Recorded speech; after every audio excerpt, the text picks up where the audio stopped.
Minasan, chapter 225 Sakamoto Days telah rilis dengan judul Aku yang bertugas melindunginya, di mana Heisuke harus bertahan untuk melawan Kumanomi dan pria bertopeng. Bagaimanakah pertarungan mereka, Minasan? Sebelum saya lanjut, siapa tahu ada yang senang dengan konten sejarah. Bantu subscribe channel sejarahku ya, linknya ada di deskripsi. Tertulis pada panel awal, percaya pada temannya, Shin memikul beban untuk mengambil keputusan besar. Kira-kira apa yang ada di pikirannya sekarang? Diawali dari mobil yang telah melaju kencang membawa Sakamoto, Lu Shotang sangat marah pada keputusan Shin yang meninggalkan Heisuke. Lu meraih kera baju Shin dan menuntut penjelasan. Aoi pun berusaha menghentikan pertengkaran itu, namun Lu Shotang mulai menangis mengingatkan Shin apa dia tidak lihat kalau peluru bahkan tidak mempan pada pria bertopeng itu. Apa Shin sadar bahwa Heisuke bisa mati kalau begini terus? Shin pun tertunduk dan menjelaskan bahwa Heisuke sendiri yang mengatakan padanya, sama seperti saat Sakamoto percaya pada Shin dan pernah mempercayakan tugas padanya. Dengan penuh keteguhan, Shin mengatakan bahwa dia juga akan percaya pada Heisuke. Dia tidak akan kalah. Lu Shotang pun hanya bisa terdiam setelah mendengarnya. Shin lantas mengingat masa lalu ketika Heisuke terus berlatih. Saat itu, Shin menegur Heisuke untuk beristirahat sebentar. Namun Heisuke menolaknya karena baginya dia belum cukup kuat. Heisuke ingin menjadi lebih kuat supaya mereka bisa mengandalkannya saat dibutuhkan. Sekarang, meskipun Shin khawatir, tetapi dia berharap agar Heisuke tidak mati. Beralih pada Kumanomi yang tersenyum menyeramkan pada Heisuke. Dia memakai Heisuke sebagai bajingan yang sudah lama tidak bertemu sejak di Thailand. Heisuke pun mengingat kembali bahwa wanita yang ada di hadapannya mampu mengendalikan magnet dan telah membunuh Hyo, salah satu anggota order. Namun, Kumanomi justru melompat dan menaiki pundak Heisuke untuk melewatinya begitu saja demi mengejar mobil yang membawa Sakamoto. Bagi Kumanomi, Heisuke hanya menghalanginya. Nah, Minasan, akhirnya terungkap jika nama dari pria bertopeng adalah Kito.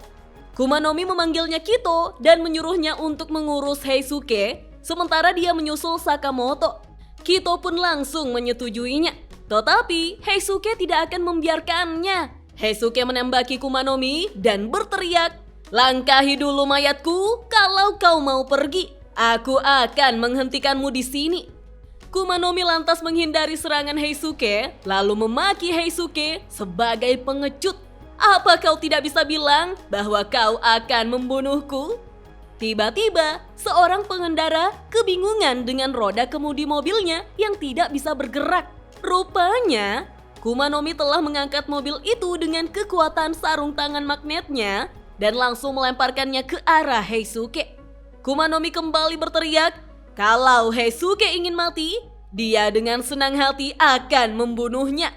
Tapi, kalau Heisuke mati di sini, pengorbanan orang yang mati seperti Hyo demi menyelamatkan Heisuke di Thailand akan terbuang sia-sia. Sungguh menyedihkan. Dengan cepat, Heisuke menembakkan peluru memantulnya pada mobil yang mengarah padanya dan nyaris saja mengenai kepala Kumanomi. Heisuke yang telah selamat dari mobil yang terlempar ke arahnya lalu berjalan mendekati Kumanomi. Dia mengatakan bahwa dia sudah memikirkannya sejak lama. Kematian Hyo bukanlah hal yang sia-sia. Bagaimana cara dia membalas budi dan menghormati pengorbanannya? Dia sampai pada satu hal, yaitu hidup sepenuhnya di setiap momen yang ada. Kalau tidak, Heisuke sudah mengkhianatinya. Heisuke pun mulai memasuki peluru pada senapannya. Hal itu membuat Kumanomi semakin kesal. Heisuke kembali menjelaskan, bukan hanya momen ini, tapi mulai sekarang Heisuke akan menjalani hidup dengan teman-temannya dengan penuh kebahagiaan. Dia tidak akan membiarkan kematian Hyo terbuang percuma. Kumanomi memaki Heisuke yang sudah gila. Apakah Heisuke mendengarkannya? Kumanomi tadi bilang kalau Heisuke lah yang akan mati di sini. Jadi, Itu justru kontradiksi dengan apa yang Heisuke katakan. Tiba-tiba, Pisuke bersuara untuk memberikan sinyal pada Heisuke karena Kito telah datang untuk menyerangnya secara langsung. Nyaris saja Heisuke dihantam minasan. Untung Heisuke mampu menghindarinya. Heisuke pun berterima kasih pada Pisuke, kemudian berteriak memprovokasi mereka bahwa memang sangat berbahaya.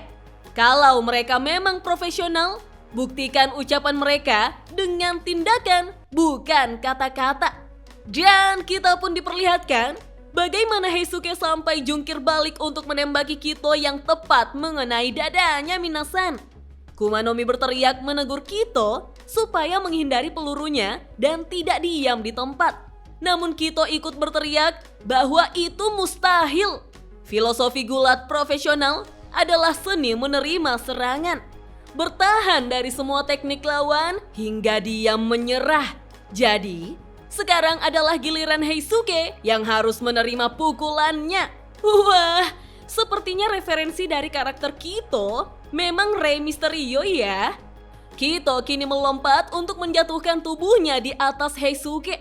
Namun dengan cepat, Heisuke berlari menghindarinya sehingga Kito menabrak jalanan. Hal itu membuat Kito menjadi kesal dan mempertanyakan, "Kenapa kau menghindar?" Membuat Heisuke terkejut dan meminta maaf. Heisuke bingung apa yang harus dia lakukan. Heisuke pernah menghadapi orang yang bisa membaca arah tembakannya, tapi ini pertama kalinya dia menghadapi orang yang sama sekali tidak terpengaruh dengan peluru. Kita pun diperlihatkan bagaimana peluru Heisuke memantul di pipi dan pundak Kito, namun tidak dapat melukainya. Heisuke lantas mendapatkan serangan tinju yang membuatnya terlempar dan memuntahkan darah. Heisuke kini merasa celaka. Kalau begini terus, Kumanomi pun kini mendekati Heisuke dengan berkomentar, akhirnya Heisuke sudah sadar. Tidak mungkin Heisuke bisa mengalahkan mereka dengan rongsokan seperti itu. Jadi, Kumanomi akan membunuh Heisuke sekarang juga dan melanjutkan perjalanan mengejar Sakamoto.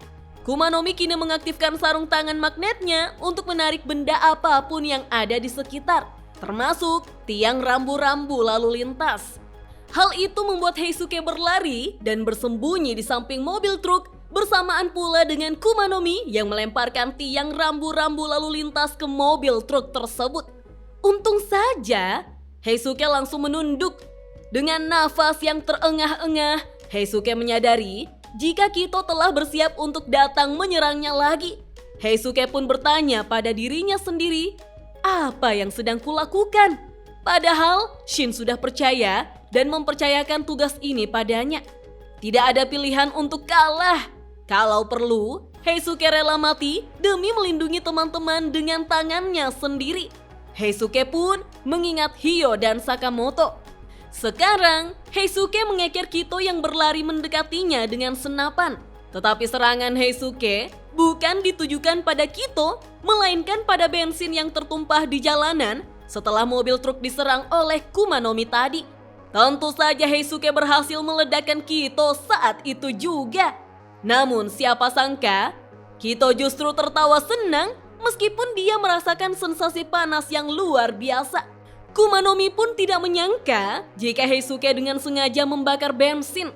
Itu adalah tekad yang tidak takut mati. Heisuke pun mengatakan dengan serius bahwa dia akan menggunakan seluruh kekuatannya untuk mengalahkan mereka. Dan Heisuke tidak akan menahan dirinya. Jadi, bersiaplah. Dan chapter 225 Sakamoto Days pun berakhir sampai di sini minasan. Wah, saya tidak menyangka Heisuke mampu memikirkan beberapa strategi dengan memanfaatkan apapun yang ada di sekitarnya. Meskipun dia juga sedang terdesak untuk menahan dua orang kuat sekaligus. Tapi fisik Kito itu benar-benar gila ya. Dia mampu menahan segala macam serangan. Lantas, bagaimanakah cara Heisuke bertahan untuk menahan keduanya yang mau mengejar Sakamoto? Kita lanjut ngobrol yuk di kolom komentar. Oke deh, sampai di sini dulu ya. Dah.